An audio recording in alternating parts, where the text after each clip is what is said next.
Hello, everyone, and welcome to the midweek program at the J.C. Raulston Arboretum. My name is Blake, and I'm the education assistant here at the Arboretum. And today we are in the education dirt because it is raining like crazy outside, but that's okay. We've got a program for you today. We've got our nursery technician here, Sophia McCusker. We're going to go over Sophia's top plant picks for the month of March. Plant picks. That's a mouthful, to be sure. But it's definitely like a vocabulary training. Yeah. Top plant picks. Absolutely. Wow. We're going to learn about plants. We're going to learn about Sophia's favorite plants for the month of March, and it is going to be a beautiful program. So, those of you joining us on YouTube, please like this video, subscribe to our channel, and feel free to leave a comment down below. And with the announcements out of the way, I think we can pass things over to Sophia to show us her top plant picks. My top plant picks. So the things I picked out today, I feel like when we first talked about this program, we kind of threw around the idea of like what looks good in the garden now, but I haven't done these. So I picked things that look good in the nursery, things that have some kind of, I have some attachment to, and then things that just stuff I think is cool. So there's no rhyme or reason, and they're not in any specific order. The first one that I'm going to talk about is this daffodil or Narcissus. This is Rapture. Blake's got to do a demo for us because this is a cyclaminus. Sure. Well, I was told it was pronounced cyclaminius. I was cyclaminius. Taught that. No, that's good because I'm just learning this term. I didn't learn this in plant ID because I took the abbreviated version. Well, I was cyclaminus by the good Dr. Brian Jackson. We trust B-Jax. Absolutely, and he taught us a fun little mnemonic to help us remember the cyclaminius daffodils. They have these reflex petals. They are going backwards, and the way you remember it is cyclaminius sounds like bicycle, and when you're on a bicycle, you go whee! So obviously, there you go. That works for me because the only notes I had is that they have long trunk plates and extremely reflexed petals. Extremely reflexed, like a cyclamen, which is also another super cool plant. So whenever things tie in, and I like to learn about the names because everything's connected, right? So like somebody's like, this looks like a cyclamen. We're gonna name this cyclaminus. There you go. Did I say it right that time? It's all good. It's all good. We all know what you're talking about. Daffodils, this is a 12 to 14 inch tall. It's an early bloomer. So it's been blue. I don't know how long these have been out, but what I read online was February, March. And that was I was reading off Missouri Botanical Gardens site. Oh, they're a great resource. They're awesome. I also found this note that the genus name Rapture honors a beautiful youth who became so entranced with his own reflection that he pined away and the gods turned him into this flower. So that'll be like Narcissus himself. The myth it is Narcissus. Yeah, absolutely. Okay. But like you said, it's all connected. So there it is. Both Narcissus and Rapture. It's simultaneously a reference to both. Either way. Very well named. Yeah. So yeah, this is just a sweet little flower. I don't know. Did you get the picture I sent? Or I did. It's a little small. We can. Tim sent it. Tim took that picture this morning, and so it's got the raindrops, and it's a really pretty sweep. I think this is off of. I can't remember where this is in the garden. The embeds. Okay. I think. I don't remember. Tim generously went out and got these cuttings for me while I typed up my info. And so I did not memorize where they were. That's fine. Yeah, it's an early bloomer, and I love daffodils because they're that first pop of color, and they're the first thing that come up that's like, spring's coming, we're here. It's not going to be gray and dreary forever. The spring is coming, and this one just looks, I love how they look like they look like they're in a wind turbine to me. Yeah. Like they're going to go skydiving and like skydiving daffodils, you know? For sure. They got a lot of charisma. Yeah. So that's Narcissus Rapture. And then I have Colletia hystrix. Y'all are going to learn that my pronunciation of the Latin names, especially with things I'm not used to, is very hit or miss. So this plant I had never heard of before I started working here. And I was here a couple days after I started for the very first propagation workshop I helped with in January. And we went out and I was just wandering looking for things that might be cool to take cuttings of. And I noticed this, which I don't know why I'm drawn to the weird, I say I hate spiny things and then I find the most spiniest thing I can find. No kidding. And bring that in to do cuttings. Yeah, it's pretty mean. But I was like, I wonder if it'll root. So I took cuttings of it. And I think this is one of the original cuttings I took in, that would have been 22. But these are modified stems. So that's a thorn, right? I always get, I read it and now it's gone. But these are not leaves, but modified stems. And then the leaves are actually down here. And I thought it was hilarious as I was reading these because this is listed as a deciduous plant. So you're really going to notice when those little leaves fall off. But the flowers, the reason this came back up for me is that last fall when I was in Washington, I had the opportunity to go to Wyncliffe or Dan Hinckley's garden. And he had one that was probably 15 or 20 feet tall and just this massive, beautiful bush of little white flowers. And like many of the things in his, like anything in bloom on his property, just buzzed from the bees on it. Like just like we'd walk by and it would just be like bzzz.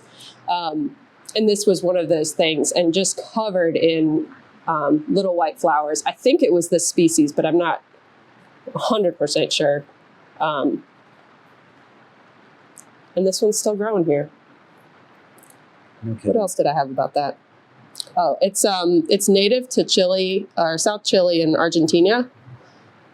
Tim was looking very hard for a picture of one because he saw one in the wild, or he saw some in the wild that he was very excited about, but was very sad because he couldn't find the picture. I found a common name for it. The common name for it is barbed wire plant. Nice. Which I feel is super appropriate. No kidding. I was going to looked up I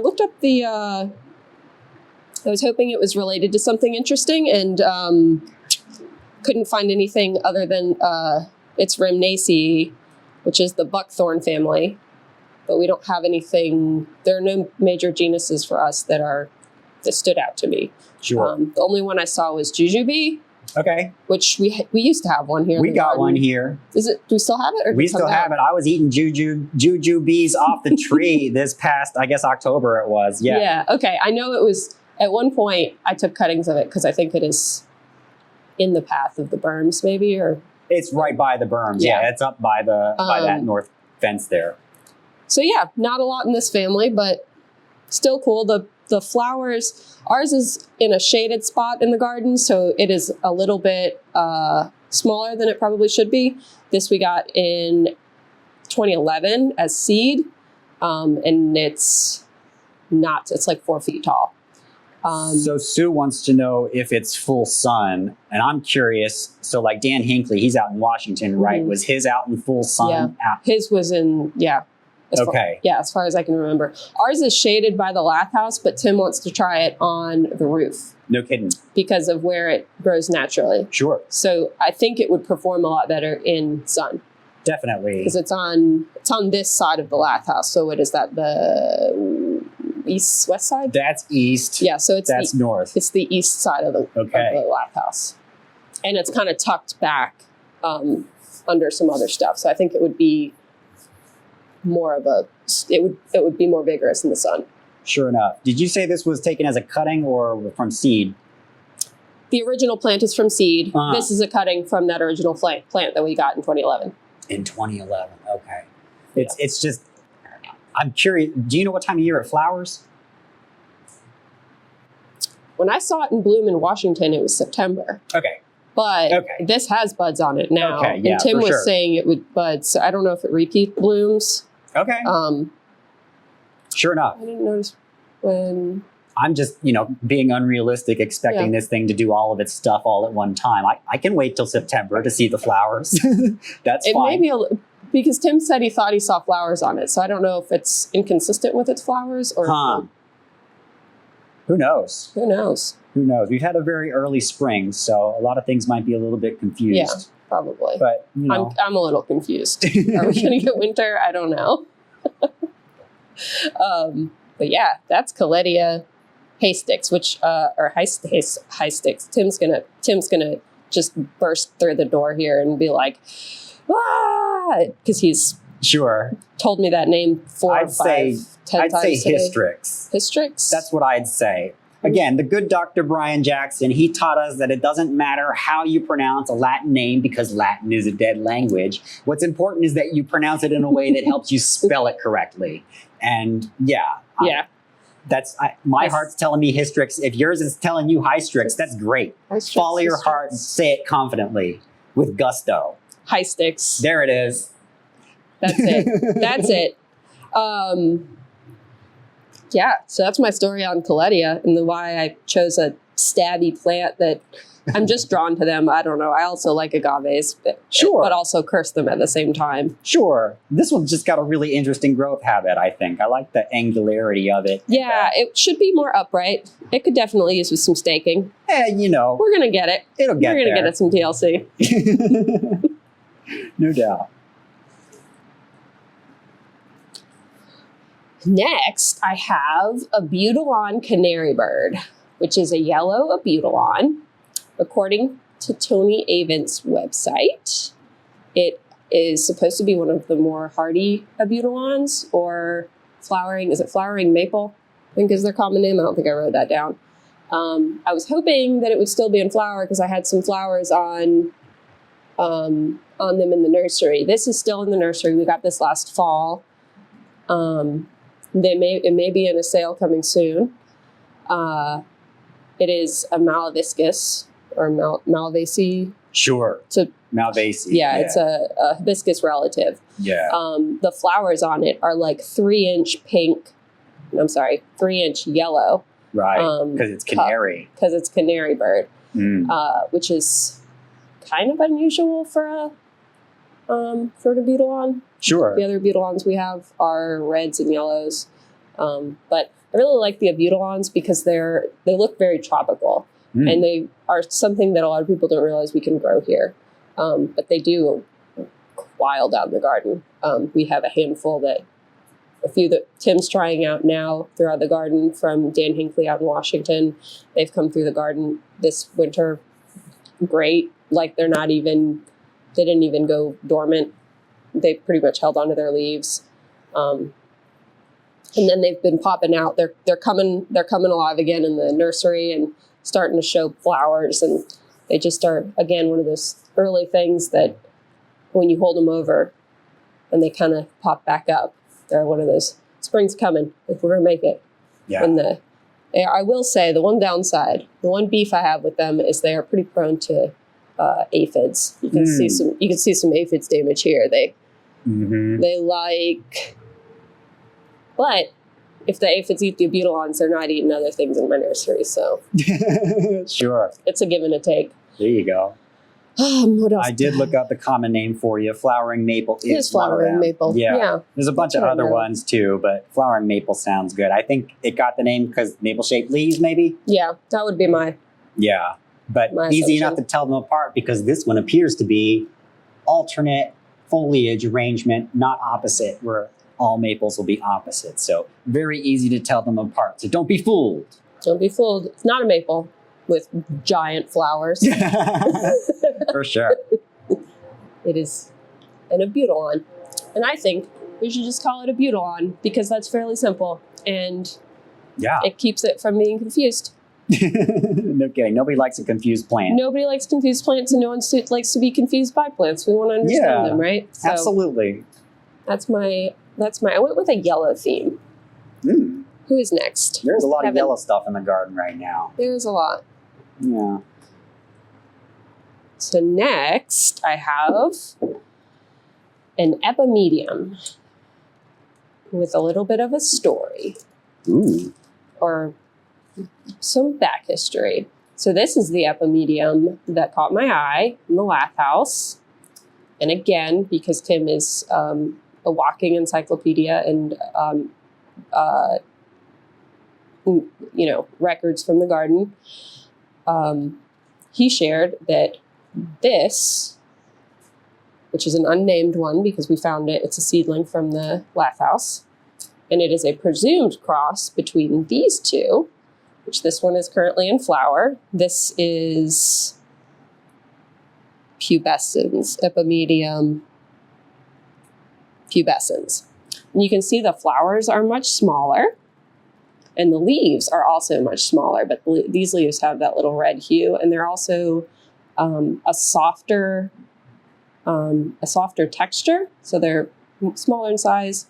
And this is a very firm, this reminds me of like a Mahonia leaf almost. Yeah, definitely. And then this sort of takes our hybrid here, or interspecific hybrid,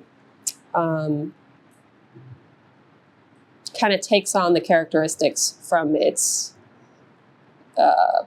one of its parents, and that this is this leaf is much softer to the touch, and this is also pretty soft. Sure. So am I noticing on the hybrid that it's got speckles of color in the foliage? Just like, yeah. Okay. So the speckles. So gotcha. How's that shot? I don't know. It'll do. That'll work. Look at that. Yeah, there they are all together. Yeah. So you got the solid green on the left there, and you got the mostly I don't know what color you'd call that, reddish on the right, and then in between you've got the both of them speckled together. Very lovely. Oh, my phone is ringing. Well, that's very professional. It is very professional. We are very professional on the midweek program.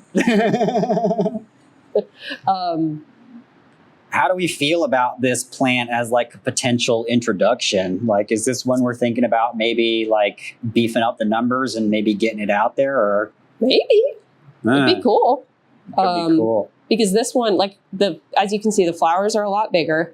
I looked up, I didn't pull any pictures for us from the database, but we have pictures of this, which is, again, Tim's going to like bust in here any minute now. Wushinensis. Whoa, okay. Epimedium wushinensis. Yeah. And this flowers much later, so this isn't in flower yet right now. But his note on it was that the flowers last a really long time. But this seems to hold, so our hybrid here seems to have the characteristics of the later flowering one in that it holds the flowers a long time. Also the nice texture, and it takes a little bit of each of the leaf characteristics that are nice about each parent or presumed parent. We don't know for sure what it is. And kind of pairs them really nicely. So you get that red and, like I said, that hard Mahonia-like texture. Also found out earlier this year, or learned earlier this year, that they are in the same family as Berberis and Mahonia. Yeah, for sure. Which is crazy. I would never have put those two things together. No kidding. But yeah, sure enough, they're a, what is it, Berberdaceae? Yeah, definitely. Yeah. This so you pulled this sample out of the lath house itself. So I can presume by the fact that it has leaves on it now that this one is an evergreen Epimedium. Yep. That's awesome. Yep. And that evergreen, the centers on it seems to take the centers of the flowers, that really bright yellow pop of color. The Wushinensis is more of like a solid creamy color. It's not that bright contrast, which is what I really like about Epimediums, is they tend to have that like pop of color in them with the centers and then the petals. I was looking at common names for this because, again, for this one, it's there's a lot of common names for it. No doubt. And the one I like the most is fairy wings. That's good. That's better like than that bishop's cap. Bishop's caps or Baronwort. I think is the other one. Yeah. Fairy wings all day. And then another one that Greg said I could. It's on the Wikipedia page if you want to look it up. But Greg said I couldn't say it on the YouTube channel. Okay. Well, all right. We'll respect Greg's wishes. What else do I have on this? I think that's about it. Cool. It's just a cool one. It is. It's a little rhizomatous plant. They're a little slow growing. Sure. But a good shady dry plant. Yeah. Which I feel like is a common goal for people. I don't know if animals go after this. Not to my I knowledge. would be curious. That would be interesting. Huh. Because this one's got that harsh texture that I don't no kidding. eat. Right. So I wonder, I don't know. Who knows? Time will tell. Time will tell. Yeah, you look like you have a comment.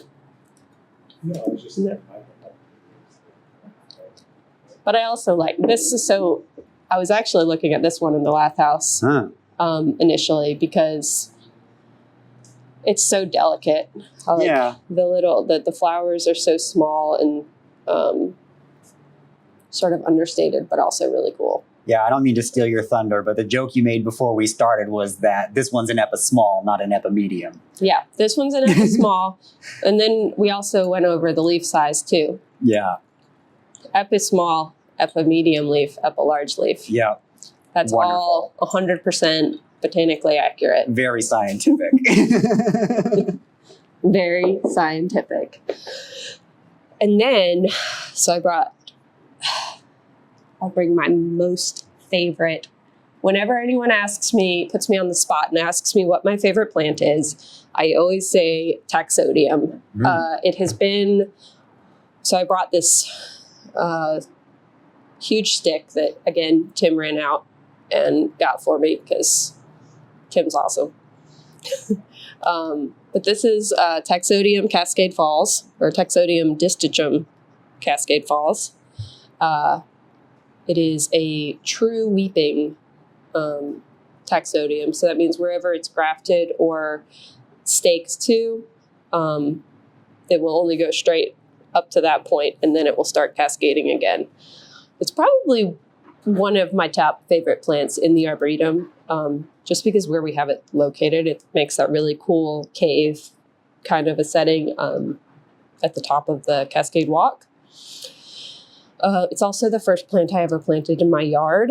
I have a deck that you can walk under, and right now it just is sort of. Or when we bought the house, it's like just sort of looks dark and dreary into like the guts of the deck, and so my plan is to trail it along so it has that soft feathery feeling, and that's.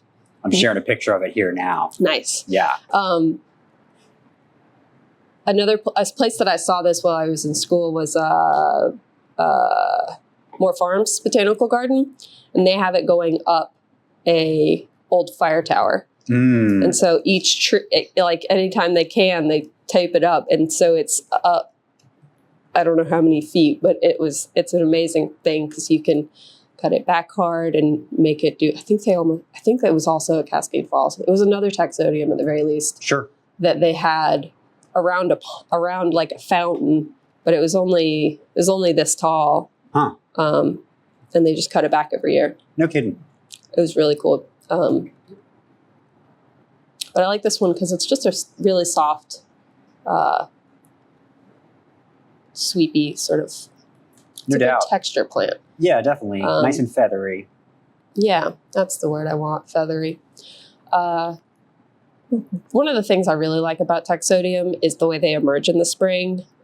This is not quite like I love to watch them because they come out and Pull even a tight shot on that, Alexander. We want to see these little buds. They're real sweet. They're so sweet and they're so soft. And as they emerge a little bit more, they only get better. Yeah. And then they come out and they're this really pretty soft foliage. But Taxodiums are a deciduous conifer. So they are the closest relative is the Metasequoia, which is also a deciduous conifer, but then they're in the Cupressaceae family. So they're closely related to junipers and Cupressus and Tessie? I can't remember. Cupressus juniper. Okay, I'm blanking on any other conifer with a soft needle, but You're fine. Those were good ones that you those named, so. those are evergreen. And so you don't think about a deciduous plant as related to or an evergreen plant as related to those. The Cascade Falls cultivar was found, it was brought back from a nursery in New Zealand. It was found in someone's yard, I think, in New Zealand, which I didn't know until today. I looked it up. We looked up, Greg pulled out his Durr manual while I was doing research today. Nice. And Durr, Michael Durr said he almost fell over when he saw this cultivar. No kidding. Yeah, so it's a pretty cool one. Yeah. I think there may only be the two. I think it's Cascade Falls and Falling Water are the two that I know of. Sure. The weeping Taxodiums. Lily wants to know if this cultivar, if it's hard to find. I don't think so. If you can find a grower with Taxodium, I know. Okay. I know. Superior Plants is they're a wholesaler, but I believe they're coming to Blooms. Sure. Cool. He grows it. That's where I got mine. No kidding. Okay. Yeah. So with a lot in the specialty nurseries, I don't feel like it is super hard to find. Definitely. Yeah, you're probably not going to find it at Lowe's, but Right. But if you go to your local garden center and ask them if they can get you Taxodium Cascade Falls, they'll probably be able to. They'll probably do what they can to it's get. probably one of the more readily available Taxodiums. Yeah. You see them around places for sure. Yeah. What else do I have? This is a true Weeper. The bald. I liked that again, I was looking at the Missouri Botanical Garden site for some light reading on it. Yeah. And the bald and the common name bald cypress is because it's deciduous, which I never thought about. No kidding, yeah. I never thought about that, but yeah, it's bald. That's funny. That's a funny name. And yeah, shout out to the Missouri Botanical Garden. I certainly wouldn't have a degree in horticulture if it weren't for them as a resource helping me complete every single assignment that I did. Yeah. Their pronunciation, especially because they will read you the Latin names. There's a lot of crossover in plant material that I can usually find, and they are very reliable. Yeah, and they list hardiness zones, all that. And I love the they talk about the genus, and then they'll talk about cultivars too. Definitely. So they do and that's how I got the Narcissus. For sure. But yeah, they do that for every plant. So they sure do. Awesome resource. No kidding. Great. I think that's all I got. Okay. Well, there were a handful of questions that we missed. Let me go back and find them. Oh boy, I've been too engaged with what's going on in real life to even look at. Okay. What is real life? That's beats me. Okay. So Griffin wanted to know if the Rapture Narcissus, if it's available locally or where can it be ordered? I know Brett and Becky's has it. Sure enough. So it may not be available right now, but I don't know how they said, I don't know if they have like an email or whatever, but I think that is where we got ours. No doubt. Okay. Jared wants to know if the Abutilon are Japanese beetle magnets like so many other plants in the mallow family. Probably. Yeah, probably. Like when I look at this thing, I'm like, that's missing Japanese beetles. Yeah. It needs a few more bites taken out of it. Oh, shoot. Yeah, we're going to do a program on the midweek program at some point in the future on plants you didn't know were edible. And I was having to do some research about plants I didn't know were edible. Apparently, hibiscus is one such plant. And it's not just the calyces of the flowers that make the tea, but also... I was going to say the tea. Yeah, but also people apparently take the leaves and put them in salads and stuff. So apparently this whole family is just absolutely delicious. So To Japanese beetles and us. yeah, so We yeah. should make some salad. We should come up with some recipes. For sure. What are the growing conditions for our dear sweet canary bird here? Full sun, believe it's expected to get like 6 feet tall. Okay, I think Nice. like three by 6. sure enough. That's purely based on memory from Yeah. Plant Delight's website. Well, you know, trust your heart. It's Yeah, won't lead that's- you wrong. Curious to see what it does in the garden. Yeah. And with regards to the Epimedium, we had a couple of our viewers chime in with a comment that the deer don't eat their Epimediums, and also the rabbits leave theirs alone. So, like you were suggesting, with the toughness of the leaves, they are quite resistant to mammal pests such as those. Okay. And yeah, and Jared's telling us it looks like Cascade Falls is available from a lot of online nurseries. So if you're okay with the smaller size, and you should be okay with a smaller size, Bryce Lane says that he'll never plant a tree any bigger than a quart pot, because smaller plants, they establish much faster, which means they'll grow much faster. So like maybe you buy a 5-gallon plant and a quart pot, you plant them at the same time. That quart pot's going to overtake that 5-gallon plant pretty quick, because the 5-gallon needs time to establish before it can really grow, whereas the quart will get in there real quick and then just take off. So like don't hesitate. Don't shy away from small plants. Like they're plants. They grow.